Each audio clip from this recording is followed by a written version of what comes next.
اللہ کے رسول صلی اللہ تعالی علیہ وسلم نے ارشاد فرمایا ہے قُلِ الْحَقَّ وَإِن كَانَ مُرًّا، ہمیشہ حق اور سچ بات بولو اگرچہ لوگ ناراض ہو جائیں۔ بعض دفعہ ایسا ہوتا ہے کہ ہم اگر کوئی سچ بات بول دیتے ہیں تو لوگ ناراض ہو جاتے ہیں، لیکن اس ناراضگی کے بدلے اللہ تبارک و تعالی ہمیں جو سچ بولنے پر انعام عطا فرمائے گا وہ ہم سوچ بھی نہیں سکتے۔ ایک صحابی کا میں یہاں رک کر واقعہ عرض کرنا چاہوں گا کہ آپ دیکھیں سچ بات بولنے سے واقعی لوگ ناراض تو ہو جاتے ہیں، لیکن اس پر اللہ تبارک و تعالی کیسا انعام و اکرام کی بارش فرماتا ہے۔ صحابی وہ مقام رکھتا ہے کہ اگر تمام کتب اور تمام اولیاء ابدال کو جمع کر دیا جائے تو وہ ایک صحابی کے برابر نہیں ہو سکتا۔ یہ چہرہ مصطفیٰ کو دیکھنے کی برکت ہے۔ ایک صحابی ہیں جن کا نام کعب ابن مالک رضی اللہ تعالی عنہ ہے۔ ارشاد فرماتے ہیں کہ پوری زندگی حضرت کعب ابن مالک رضی اللہ تعالی عنہ کہتے ہیں کہ میری پوری زندگی میں مصیبتیں بہت آئیں، بہت مشقتوں کا سامنا کرنا پڑا، لیکن پوری زندگی میں میرے اوپر ایک ایسی مصیبت آئی کہ تمام مصیبتوں میں سے سب سے بڑی اور بھاری مصیبت تھی، اور اگر وہ مصیبت میرے اوپر سے ٹلی تو وہ سچ بولنے کی وجہ سے ٹلی۔ آخر وہ مصیبت کون سی مصیبت تھی کہ جس کے بارے میں کعب ابن مالک ارشاد فرماتے ہیں کہ میری پوری زندگی میں اتنی بڑی مصیبت اور اتنا بڑا صدمہ مجھے کبھی نہ پہنچا تھا۔ آخر وہ کون سی مصیبت تھی؟ حضرت کعب ابن مالک رضی اللہ تعالی عنہ خود اپنا واقعہ بیان کرتے ہیں۔ ارشاد فرماتے ہیں کہ ایک مرتبہ کا واقعہ ایسا ہوا کہ آقا کریم صلی اللہ تعالی علیہ وسلم نے ہمیں حکم فرمایا تمام صحابہ کو کہ جنگ تبوک کی تیاری کرو، حتیٰ کہ تمام صحابہ کرام رضوان اللہ تعالی علیہ مجمعین جنگ کی تیاری کرنے لگے۔ چونکہ میں وہ صحابی تھا کہ جو مکے اور مدینے میں بڑا سردار قسم کا آدمی تھا، یعنی میرے پاس نہ مال و دولت کی کمی تھی، نہ سواری کی کمی تھی، نہ جانوروں کی کمی تھی، اور میں بہت اچھا تیر انداز بھی چلاتا تھا، بہت اچھا تیر بھی چلایا کرتا تھا، اور مجھے سواری بھی بہت اچھی طریقے سے چلانا آتا تھا۔ یعنی میں تمام صحابہ میں سے ہر لحاظ سے میں بہتر تھا۔ تو اللہ کے رسول صلی اللہ تعالی علیہ وسلم نے تمام صحابہ کو جنگ تبوک کا حکم دیا، لیکن میں اپنے کام میں بہت زیادہ مصروف رہا کرتا تھا۔ میرا کام بہت بڑا تھا، مال و دولت بہت میری بڑی تھی، تو اسی طرح بڑا بڑا میرا کام بھی رہا کرتا تھا۔ میں اپنے کام میں بزی اور مصروف رہتا تھا کہ اللہ کے رسول صلی اللہ تعالی علیہ وسلم نے تیاری کا حکم دیا اور میں تیاری کر نہ پایا۔ میں یہ سوچ رہا تھا کہ چلو میں تیاری کر لوں گا، حتیٰ کہ وہ دن آیا اور اللہ کے رسول صلی اللہ تعالی علیہ وسلم صحابہ کرام کے ساتھ جنگ تبوک کی طرف روانہ ہو گئے، اور میں اپنے کام میں ہی مصروف رہا۔ حضرت کعب ابن مالک رضی اللہ تعالی عنہ کہتے ہیں کہ مجھے تو بہت اچھا سواری چلانے آتی ہے، بہت اچھی طریقے سے۔ چلو آج میں اپنے کام سے فارغ ہو کر میں راستے میں نکل جاؤں گا اور ان صحابہ کے ساتھ ہو جاؤں گا، چونکہ مجھے بہت اچھی سواری چلانی آتی ہے۔ حضرت کعب ابن مالک رضی اللہ تعالی عنہ اپنے کام میں مشغول و مصروف رہے کہ ایک دن گزر گیا۔ دوسرے دن حضرت کعب ابن مالک رضی اللہ تعالی عنہ نے پھر سوچا کہ آج میں تیزی کے ساتھ اپنے کام کو مکمل کروں گا اور میں اپنے گھوڑے کو لے کر روانہ ہو جاؤں گا، چونکہ میں بہت تیز رفتار سے گھوڑے چلاتا ہوں، میں بہت ماہر ہوں اس فن میں، تو چونکہ میں صحابہ کرام کے ساتھ میں شامل ہو جاؤں گا۔ دوسرا دن بھی آیا اور اسی طرح گزر گیا، حتیٰ کہ 2 دن 3 دن 4 دن گزر گئے۔ حضرت کعب ابن مالک رضی اللہ تعالی عنہ مایوس ہو گئے، یار اب تو وہ صحابہ کرام اور اللہ کے رسول تو کافی دور چلے ہوں گے، اب تو میرا نکلنا مشکل ہے، اب میں کیسے نکلوں گا؟ اب تو وہ صحابہ کرام جنگ کے میدان تک پہنچ گئے ہوں گے۔ حضرت کعب ابن مالک رضی اللہ تعالی عنہ کو اندر سے بڑی شرمندگی ہوئی، اور حضرت کعب ابن مالک رضی اللہ تعالی عنہ ارشاد فرماتے ہیں کہ جب میں اپنے گھر سے باہر نکلتا تو میں یا تو عورتوں کو دیکھتا، یا تو منافقوں کو دیکھتا، اور یا تو بوڑھوں لوگوں کو دیکھتا۔ چونکہ اللہ کے رسول نے بوڑھوں اور ضعیف لوگوں کو منع کر دیا تھا جنگ میں آنے کے لیے، تو میں جب بھی باہر نکلتا دو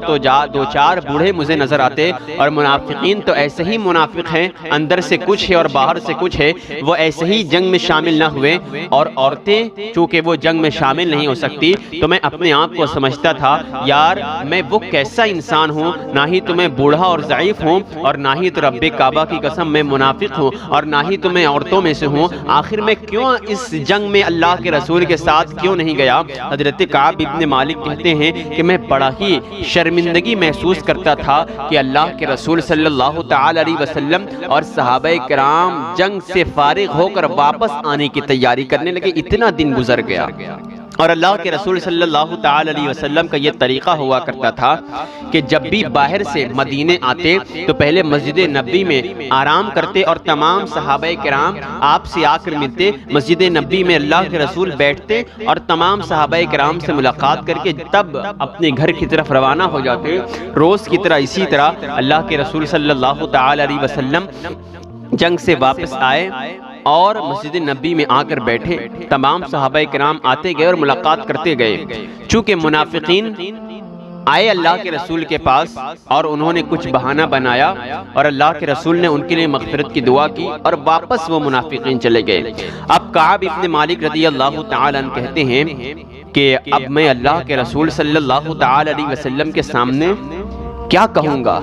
چونکہ میرے پاس تو کوئی بہانہ بھی نہیں۔ یہ جو منافقین بہانہ اللہ کے رسول کے پاس بنا رہے ہیں، اللہ کے رسول کو پتا ہے کہ یہ جھوٹ بول رہے ہیں، لیکن اللہ کے رسول صلی اللہ تعالی علیہ وسلم پھر بھی ان کو نظر انداز کر رہے ہیں۔ کعب ابن مالک رضی اللہ تعالی عنہ کے دل میں شیطانی وسوسہ آتا ہے کہ یار میں بھی کوئی بہانہ بنا دیتا ہوں، میں بھی کوئی جھوٹ اللہ کے رسول کے بارگاہ میں بول دیتا ہوں تو میں بچ جاؤں گا۔ لیکن کعب ابن مالک رضی اللہ تعالی عنہ کے ایمان نے اندر سے جھنجھوڑا، اے کعب تو ان منافقین کی طرح ہے کہ جو منافقین اللہ کے رسول کی بارگاہ میں جھوٹ اور بہانہ بنا کر آ گئے، کیا تو ان منافقین کی جیسا ہے؟ کعب ابن مالک کے ایمان نے اندر سے جھنجھوڑا اور کعب ابن مالک رضی اللہ تعالی عنہ نے سوچا نہیں میں جھوٹ سے کام نہیں لوں گا، یار جس سے خدا کی ذات نہ چھپی تو اس سے میرا جھوٹ کیسے چھپ سکتا ہے؟ حضرت کعب ابن مالک رضی اللہ تعالی عنہ نے کہا میں اللہ کے رسول کی بارگاہ میں سچ ہی بولوں گا، اور کعب ابن مالک رضی اللہ تعالی عنہ حضور کی بارگاہ میں حاضر ہوئے۔ اللہ کے رسول نے مسکرا کر سلام کا جواب دیا اور پوچھا اے کعب ابن مالک جنگ میں کیوں نہیں آئے؟ تو ارشاد فرمایا یا رسول اللہ میرے پاس کوئی عذر نہیں، میں بلا وجہ جنگ میں نہ شامل ہو سکا، میں اپنے کام میں مصروف تھا۔ حضرت کعب ابن مالک رضی اللہ تعالی عنہ کے ایسے سچ نے ایسا سچ بولا کہ اللہ کے رسول صلی اللہ تعالی علیہ وسلم ناراض ہو گئے۔ رسول کریم صلی اللہ تعالی علیہ وسلم حضرت کعب ابن مالک رضی اللہ تعالی عنہ سے ناراض ہو گئے۔ حضرت کعب ابن مالک رضی اللہ تعالی عنہ واپس آئے اور سوچا سچ بھی بولا، اور اللہ کے رسول صلی اللہ تعالی علیہ وسلم بھی ناراض ہو گئے، اور رسول کی یہ ناراضگی کا عالم تھا کہ مدینے میں کوئی بھی حضرت کعب ابن مالک رضی اللہ تعالی عنہ سے بات نہیں کرتا تھا۔ حضرت کعب ابن مالک رضی اللہ تعالی عنہ کہتے ہیں کہ میرے ساتھ چچا زاد، میرے ساتھ خالہ زاد بھائی بھی رہا کرتے تھے، اور مامو زاد خالہ زاد بھائی بھی میرے ساتھ میرے کمرے میں اور میرے گھر میں رہتے تھے۔ میں ان کو سلام کا جواب دیتا تو کوئی میرے سلام کا جواب نہ دیتا، حتیٰ کہ میرے گھر میں میری بیوی میرے بچے بھی اپنے نانی کے ہاں اپنے گھر چلے گئے، میرے ساتھ کوئی نہیں رہتا۔ جب میں مدینے سے باہر نکلتا تو ایک بھی صحابی مجھ سے بات نہ کرتا اور نہ ہی میری طرف چہرے کر کے میری طرف دیکھتا۔ حضرت کعب ابن مالک رضی اللہ تعالی بالکل اندر سے مایوس ہو گئے کہ پورے مدینے میں کوئی مجھ سے بات کرنے والا نہیں۔ ایک سچ اللہ کے رسول کی بارگاہ میں بولا اور اللہ کے رسول ناراض ہو گئے، رسول کی ناراضگی کی وجہ سے کوئی بھی مجھ سے بات نہیں کرتا۔ کعب ابن مالک رضی اللہ تعالی عنہ کہتے ہیں کہ جب میں مدینے سے باہر نکلتا میرے ساتھ کوئی بھی نہ رہتا۔ رسول کریم صلی اللہ تعالی علیہ وسلم جب مسجد نبوی میں خطبہ دیتے تو میں پہلے تو مجھے سب سے آگے جگہ ملا کرتی تھی، میں سردار بھی تھا، لیکن اب پیچھے بھی جگہ میرے لیے مقرر نہ تھی، میں پیچھے کسی طرح سائیڈ میں بیٹھتا۔ تو جب میں اللہ کے رسول صلی اللہ تعالی علیہ وسلم کو دیکھتا تو اللہ کے رسول صلی اللہ تعالی علیہ وسلم چہرہ پھیر لیتے میری طرف سے، اور جب میں حضور اکرم صلی اللہ تعالی علیہ وسلم کو نہیں دیکھتا تو ایسا لگ رہا تھا کہ حضور میری طرف دیکھ رہے ہیں، لیکن جیسے ہی میں اپنے چہرے کو حضور کی طرف کرتا تو حضور اپنا چہرہ پھیر لیتے۔ کوئی کتنا بھی بڑا عامل ہو، کتنا بڑا بھی عمل والا ہو، لیکن چہرے مصطفیٰ اگر پھر جائے اس کی طرف سے، اللہ کے رسول صلی اللہ تعالی علیہ وسلم ناراض ہو جائے کسی سے تو پھر اس کا کوئی بھی عمل کام آنے والا نہیں۔ کعب ابن مالک رضی اللہ تعالی عنہ راتوں دن روتے کہ کوئی بھی مجھ سے بات کرنے والا نہیں۔ کوئی بھی میرے سلام کا جواب تک دینے والا نہیں۔ کعب ابن مالک رضی اللہ تعالی عنہ کی خدمت میں ایک بادشاہ کا خط آیا، روم سے ایک بادشاہ کا خط آیا، اور اس خط میں لکھا ہوا تھا، اے کعب ابن مالک، تم تو بہت اعلیٰ درجے کے صحابی تھے، تمہارا تو روب و دبدبہ تھا، تم بڑے باوقار شخص تھے، اور مجھے پتہ لگا ہے کہ تم سے کوئی مدینے میں بات نہیں کرتا، تو آؤ روم کی طرف، میں تمہیں بادشاہت کا تاج پہناتا ہوں، تم میرے ساتھ ہاتھ ملا لو۔ کعب ابن مالک رضی اللہ تعالی عنہ نے رب کی طرف متوجہ ہوئے اور ارشاد فرمایا، مولا، کیا میرا ایمان اتنا زیادہ کمزور ہو گیا ہے کہ میں رسول کریم صلی اللہ تعالی علیہ وسلم کی غلامی کو چھوڑ کر ایک کافر سے ہاتھ ملا لوں؟ آج بھی جو لوگ ایک غیر مسلم کے ساتھ سودا کرتے ہیں، اپنے ایمان کو بیچ دیتے ہیں، ان کے تہوار کی خوشیاں بانٹتے ہیں، ان کے ساتھ ان کے جشن مناتے ہیں، اپنے ایمان پر نظر ثانی کرنا چاہیے۔ کعب ابن مالک رضی اللہ تعالی عنہ کی بارگاہ میں آفر آیا کہ اے کعب، کوئی تجھ سے بات کرنے والا نہیں، میں تجھے بادشاہت عطا کرتا ہوں۔ کعب ابن مالک نے اس خط کو اپنے پیر کے نیچے رکھ کے رون دیا کہ مجھے ایسی بادشاہت نہیں چاہیے جو مجھے مصطفیٰ جان رحمت کے قدموں سے دور کر دے۔ کعب ابن مالک رضی اللہ تعالی عنہ روتے رہے کہ اچانک فجر کے وقت ایک پکارنے والے نے پکارا، اے کعب ابن مالک، چل تجھے اللہ کے رسول نے بلایا ہے۔ کعب ابن مالک رضی اللہ تعالی عنہ دوڑے دوڑے آقا کریم صلی اللہ تعالی علیہ وسلم کی خدمت میں حاضر ہوئے، اور اللہ کے رسول صلی اللہ تعالی علیہ وسلم نے ارشاد فرمایا، اے کعب ابن مالک، مبارک ہو، حضرت جبریل علیہ السلام میری بارگاہ میں حاضر ہوئے اور ارشاد فرمایا، اے اللہ کے رسول، اللہ تبارک و تعالی نے حضرت کعب ابن مالک رضی اللہ تعالی عنہ کی توبہ کو قبول فرما لیا ہے۔ حضرت کعب ابن مالک رضی اللہ تعالی عنہ نے جب یہ سنا تو آقا کریم صلی اللہ تعالی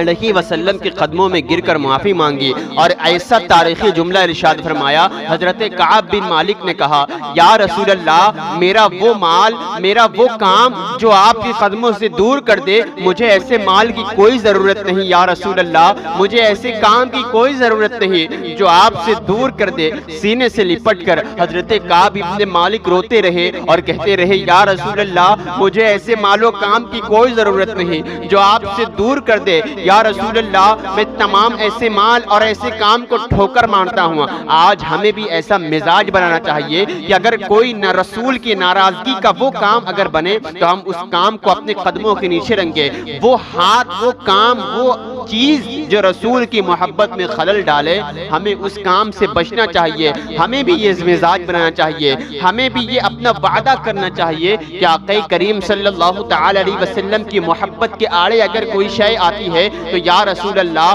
ہم آپ کی محبت کی خاطر اپنی تمام چیزوں کو قربان کر دیں گے۔ آگے راوی بیان کرتے ہیں کہ کعب ابن مالک رضی اللہ تعالی عنہ صرف ایک سچ بولنے کی وجہ سے اتنی بڑی بشارت آئی کہ حضرت جبریل علیہ السلام ان کی توبہ کے لیے گواہ بن کر آئے۔ تو یہ ہوتا ہے، واقعی بظاہر تو لوگ سچ بولنے سے ناراض ہو جاتے ہیں، لیکن اس پر جو انعام و اکرام کی نوازش ہوتی ہے کوئی اس بارے میں سوچ نہیں سکتا۔ اللہ تبارک و تعالی ہمیں سچ بولنے کی توفیق